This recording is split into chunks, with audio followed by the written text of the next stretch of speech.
اعوذ باللہ من الشیطان الرجیم بسم اللہ الرحمن الرحیم الحمدللہ رب العالمین ثم الصلاۃ والسلام علی اشرف الانبیاء والمرسلین۔ السلام علیکم معزز ناظرین، آپ کا میزبان سید عطا عباس آپ کا اپنے پروگرام حسینی پروانے میں استقبال کرتے ہیں۔ اس پروگرام کا ہدف و مقصد شہدائے کربلا کی عظمت اور ان کے مقام کو آپ تک کے پہنچانا ہے، جس فضیلت اور اہمیت کو بیان کرنے کے لیے ہمارے درمیان موجود ہیں حجت الاسلام والمسلمین عالی جناب مولانا مصطفیٰ علی خان ادیب الہندی صاحب قبلہ۔ السلام علیکم۔ وعلیکم السلام ورحمۃ اللہ۔ اگر آپ اپنی فہرست کے مطابق جس فہرست کو آپ نے مرتب کیا ہے جو کہ شہدائے کربلا کے اوپر آپ کی تحقیق ہے، اس کے مطابق کس شہید کربلا کی زندگی کو اور ان کی سوانح حیات کو آپ ناظرین تک کے اس پروگرام میں پہنچانا چاہیں گے؟ اعوذ باللہ من الشیطان الرجیم، بسم اللہ الرحمن الرحیم، الحمدللہ رب العالمین وصلی اللہ علی سیدنا محمد وآلہ الطیبین الطاہرین۔ شہدائے کربلا میں بہت ممتاز حیثیت رکھنے والے بعض شہداء کا ذکر کرنے کا آج مقصد اور ارادہ ہے، لیکن ان کچھ ناموں کو اس سے پہلے اس لیے لے رہے ہیں کہ جن کے بارے میں کم ہمارے پاس معلومات ہے، کم سے کم فہرست کے عنوان سے، کم نام کی آشنائی کے عنوان سے ایک دو نام ہم اپنے ناظرین کی خدمت میں پیش کرتے ہیں، اور اس کے بعد اس شخصیت کی طرف ہم رخ کریں گے جو کافی مشہور ہے اور جن کے سلسلے میں کافی باتیں ہیں جو ہمیں کی جا سکتی ہیں، اور ان سے بہت سے ہمیں مطالب ہیں جو ہمیں مل سکتے ہیں۔ ایک نام جو بعض کتابوں میں ہم کو نہیں ملتا ہے لیکن کچھ کتابوں نے اس کو نقل کیا ہے، وہ جناب حجاج بن بدر تمیمی ہے، اور ان کا تعلق بنی سعد بن تمیم کے قبیلے سے تھا۔ یہ بصرے کے رہنے والے تھے۔ آپ کا نام حجاج بن زید بھی بہت سے لوگوں نے لکھا ہے، یا حجاج بن یزید بھی لکھا ہے، تو یہ اسی طرح سے ہے کہ یا حذف ہو گئی تو زید بن گیا، یا اسی طرح سے وہ بدر بن گیا، تو اس طرح سے بہت سے مسائل ہیں لکھنے اور کتابت میں۔ البتہ یہ ان کے بارے میں یہ ملتا ہے کہ بصرے سے مسعود بن عمرو کا خط لے کر امام حسین کی خدمت میں حاضر ہوئے تھے، کیونکہ ناظرین ہمارے جانتے ہیں کہ امام حسین نے جس طرح کوفے خط بھیجے تھے اسی طرح اپنی حمایت کے لیے بصرہ بھی خط بھیجے تھے، اور بصرے سے بعض لوگوں میں جس میں جناب مسعود بن عمرو جو کہ کوفے کی بڑی شخصیتوں میں سے تھے اور بڑے شیعوں میں سے تھے، ان کا خط بھی انہوں نے جواب میں امام حسین کو خط بھیجا تھا، اور روایات یہ کہتی ہیں کہ جناب حجاج بن بدر یا حجاج بن زید یا حجاج بن یزید یہ اس خط کو لے کر امام حسین کی خدمت میں حاضر ہوئے تھے، جس میں جناب مسعود بن عمرو نے یہ وعدہ کیا تھا کہ ہم آپ کا ساتھ دیں گے اور ہم ہر حال میں آپ کے لیے نصرت کے لیے تیار ہے، اور آپ کی اپنی وفاداری اور حمایت کا اعلان کیا تھا۔ امام حسین نے خط کو پڑھا اور دعا دی تھی، لیکن جناب حجاج پھر امام حسین سے ملحق رہے اور خط کا جواب لے کے واپس نہیں گئے، بلکہ انہوں نے کہا کہ حالات ایسے نہیں ہیں کہ میں آپ کو چھوڑ کر واپس جاؤں، میں آپ کے ساتھ رہوں گا، دیکھتے ہیں کہ آگے کیا ہوتا ہے، اور اسی طرح آپ کی حمایت میں روز عاشوراء درجہ شہادت پر فائز ہوئے۔ تو لہٰذا بہت سے لوگوں نے جناب حجاج جو قاصد کی حیثیت رکھتے تھے وہ آئے، لیکن امام حسین کی طرف سے رکاب میں جنگ کرتے کرتے شہید ہو گئے۔ ایک اور نام جو ہے وہ حجاج بن بکر کا نام بعض لوگوں نے لکھا ہے۔ عبارات المصطفین ایک کتاب ہے، انہوں نے کی جلد دوم میں صفحہ نمبر 161 کے حاشیے پر رسالہ فضیل بن زبیر کے حوالے سے حجاج بن بکر نام کے ایک شخص کا ذکر کیا ہے جو روز عاشور شہید ہوئے، لیکن جب ہم نے اصل کتاب کو دیکھا جس کا نام تسمیت من قتل ہے، جو فضیل بن زبیر کی کتاب ہے، اس میں ہمیں یہ چیز نہیں ملی، بلکہ کتاب میں ہم کو ملا الحجاج بن بدر یا حجاج بن یزید، جس کا ذکر بھی ہم نے کیا۔ تو یہ دونوں نام وہی مسئلہ ہے کہ حجاج بن بکر ہو گیا وہ بدر سے خط و کتابت کی غلطی کی وجہ سے، تو وہ دو نام لگتا ہے کہ ہیں، در حالانکہ وہ ایک ہی نام ہے۔ تو اس طرح سے یہ دو شہید ہیں یا ایک ہی شہید ہے جو کربلا کے ان شہیدوں میں شامل ہیں جو امام حسین علیہ السلام سے ملحق ہوئے اور اپنی قربانی امام حسین علیہ السلام کی خدمت میں پیش کی۔ جزاک اللہ۔ آغا جس طریقے سے ناظرین محترم مولانا نے اس جانب اشارہ کیا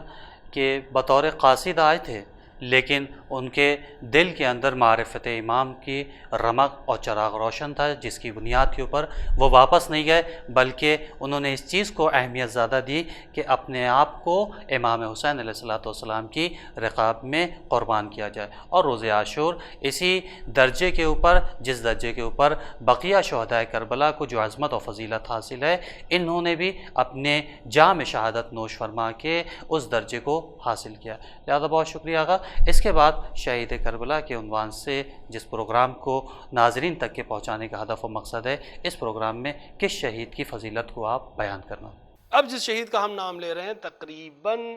تمام منابع، تمام افراد جس نے بھی واقعہ کربلا کو نقل کیا ہے، حتیٰ وہ بچے جو تھوڑی بہت واقعہ کربلا سے آشنائی رکھتے ہیں، اصحاب میں سے اس شخص کو ضرور پہچانتے ہیں اور جانتے ہیں، اور وہ نام ہے جناب حبیب ابن مظاہر اسدی، جو صحابی رسول بھی ہیں، صحابی امیر المومنین علیہ الصلوۃ والسلام بھی ہیں، امام حسن علیہ الصلوۃ والسلام کے اوپر بھی محکم ایمان اور استحکام کے ساتھ دینے والوں میں سے ہیں، امام حسین علیہ الصلوۃ والسلام سے بچپن سے اپنی جوانی اور امام حسین کی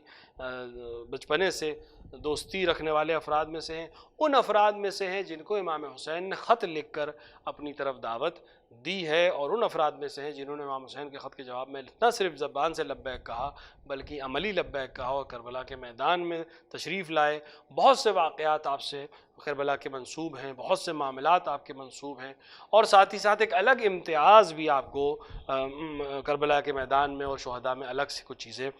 حاصل ہیں جو دیگر شہداء کو حاصل نہیں ہیں، جن کا تعلق بنی ہاشم سے نہ ہو اور ان کو اس طرح کی فضیلت حاصل ہو، ایسے شہداء بہت کم ہیں۔ جناب حبیب بن مظاہر صحابی رسول، جیسا کہ میں نے عرض کیا کہ صحابی رسول تھے، حافظ قرآن تھے، پوری رات جاگ کر عبادت کرنے والے افراد میں سے تھے، ہر دن ایک قرآن ختم کرتے تھے، یعنی تلاوت قرآن کر کے پورا ایک قرآن دن بھر میں آپ ختم کرتے تھے، بعض لکھا ہے کہ رات بھر میں پورا قرآن ختم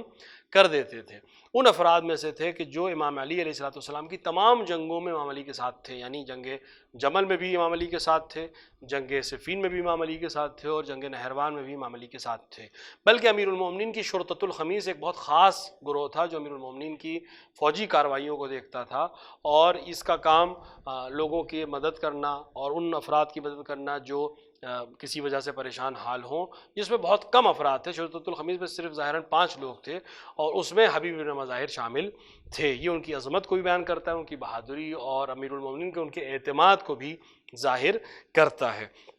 آپ ان لوگوں میں سے ہیں جو ہمیشہ امیر المومنین کے ساتھ رہے، اور امیر المومنین کی شہادت کے بعد امام حسن مجتبیٰ کے ساتھ رہے، اور امام حسین کے ساتھ بھی ہمیشہ رہے۔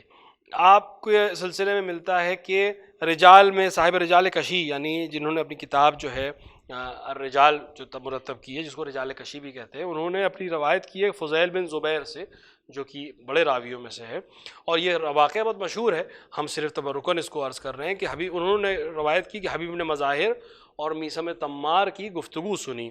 جناب میثم تمار نے حبیب بن مظاہر سے یہ کہا کہ گویا میں شخص کو دیکھ رہا ہوں جو الرزاق میں خربوزے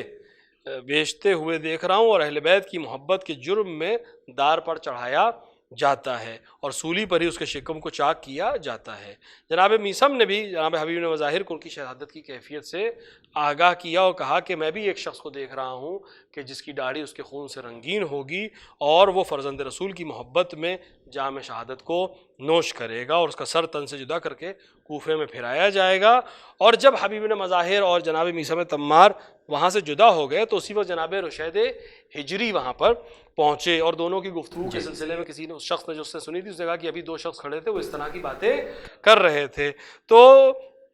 اس شخص نے کہا کہ خدا، یعنی جناب رشید ہجری نے کہا کہ خدا میثم پر رحم کرے، وہ یہ کہنا بھول گئے کہ حبیب کا سر لانے والے کے لیے 100 دینار سے زیادہ انعام معین کیا جائے گا۔ یہ کہہ کر جناب رشید وہاں سے چلے گئے۔ فضیل بن زبیر نے کہا کہ جو لوگ جو وہاں کھڑے تھے وہ سب ہنسنے لگے، کہنے لگے ان 3 سے زیادہ ہم نے اس طرح کی باتیں کرنے والے شخص کو نہیں دیکھا۔ لیکن بعد میں جب وہ واقعات رونما ہوئے تو سمجھ میں آیا کہ یہ تینوں افراد جو امیر المومنین کے شاگرد خاص تھے، ان افراد کو علم بلایا و منایا حاصل تھا، اور اصل میں یہ ان ہونے والے واقعات کی خبر دے رہے تھے جو بعد میں رونما ہوئے۔ اس کا مطلب یہ ہوا کہ ان تینوں افراد کو امیر المومنین نے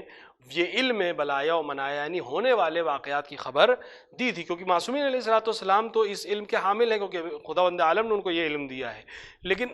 کسی اور کو یعنی غیر معصوم کو یہ علم دینا خود اس کی رشادت کے اوپر دلیل ہے، اور امام کی اعتماد پر دلیل ہے کہ امام اس طرح کا علم اس کو عطا کریں، اور پھر وہ اس علم کے ذریعے سے لوگوں کو اس بات کی طرف آگاہ کرے۔ اور حبیب ابن مظاہر اسدی راویان حدیث میں سے بھی ہیں، یعنی انہوں نے روایت کی، یعنی امام حسین سے بھی روایت کی ہے، رسول اکرم سے بھی مستقیماً روایت کی ہے کیونکہ صحابی رسول ہیں، امیر المومنین سے بھی روایت کی، اور امام حسن مجتبیٰ علیہ الصلوۃ والسلام سے بھی روایت کی تھی۔ اور جناب امام حسین سے آپ نے ایک سوال کیا کہ آپ جناب آدم کی خلقت سے پہلے کیا تھے. یعنی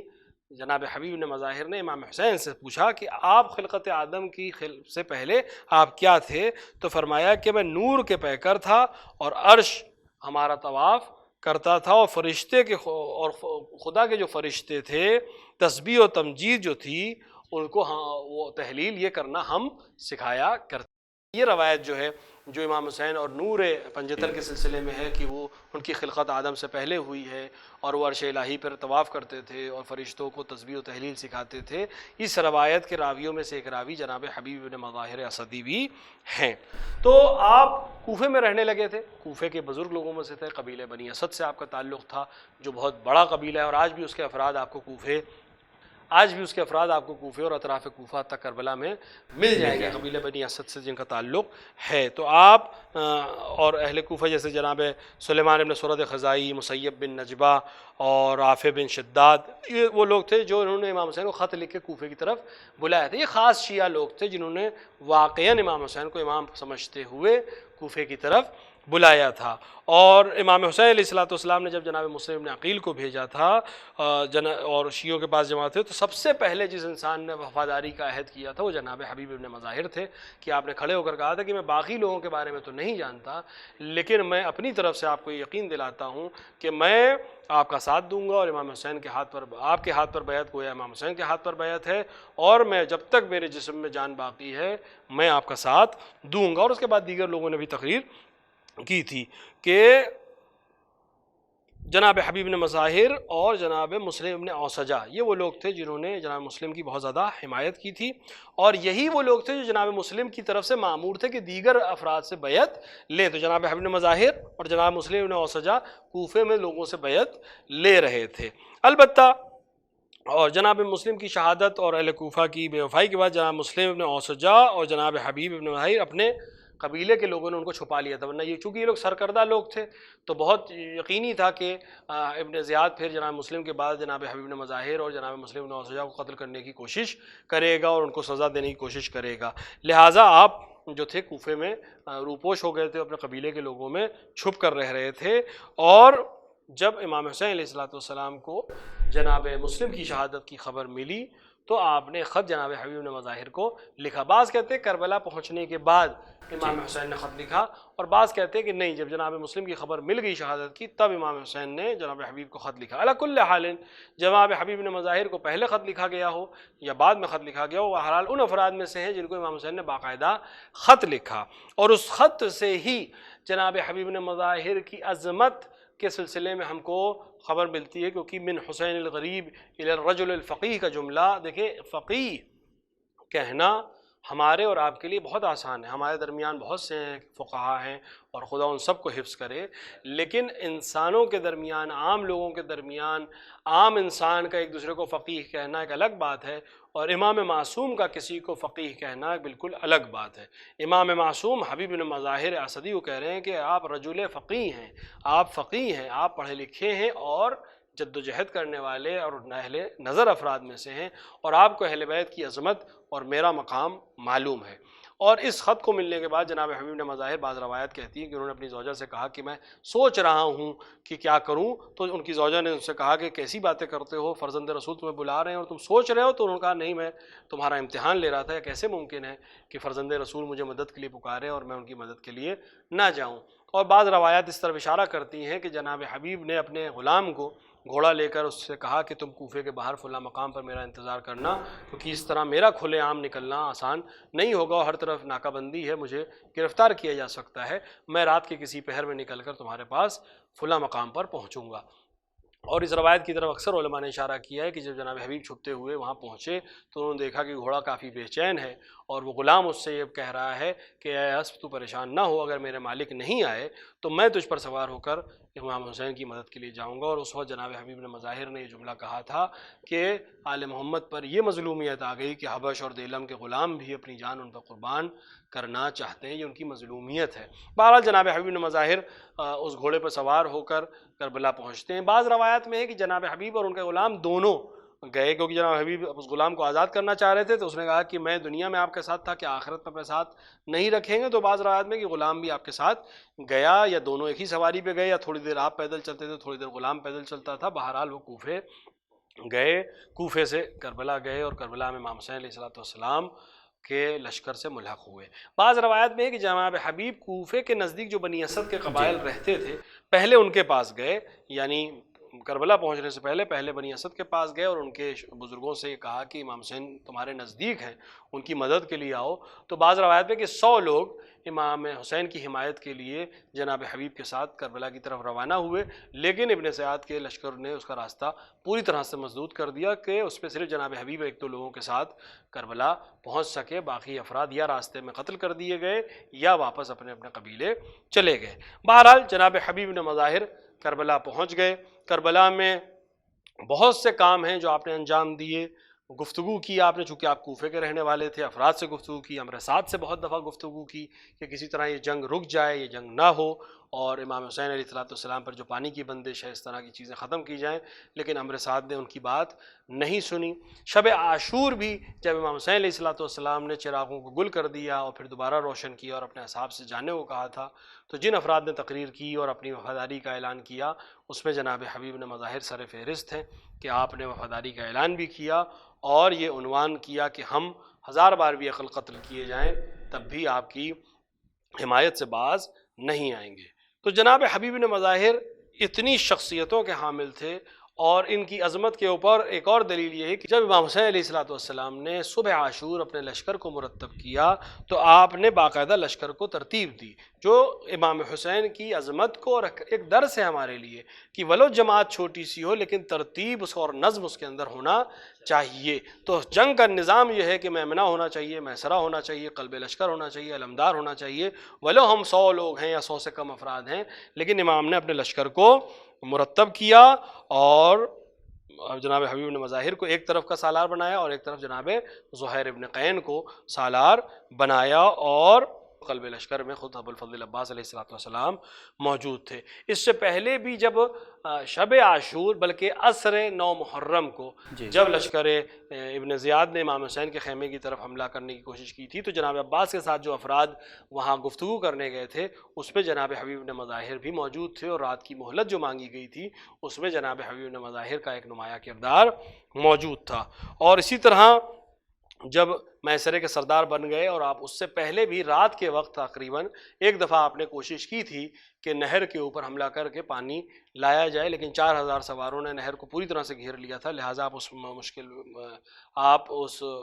مہم میں کامیابی حاصل نہیں کر سکے تھے۔ بعض میں ہے کہ تھوڑا بہت پانی آ سکا تھا، لیکن وہ قیام حسینی تک پہنچ نہیں سکا، اور لشکر نے بیچ میں اس پانی کو ختم کر دیا یا ضائع کر دیا۔ علی کل حال صبح عاشور جب نمودار ہوئی اور جنگ کا تنور گرم ہوا اور شہداء نے اپنی شہادت پیش کرنا شروع کی، تو جناب حبیب نے مظاہر امام حسین کے ساتھ رہے اور اپنے لشکر کو آگے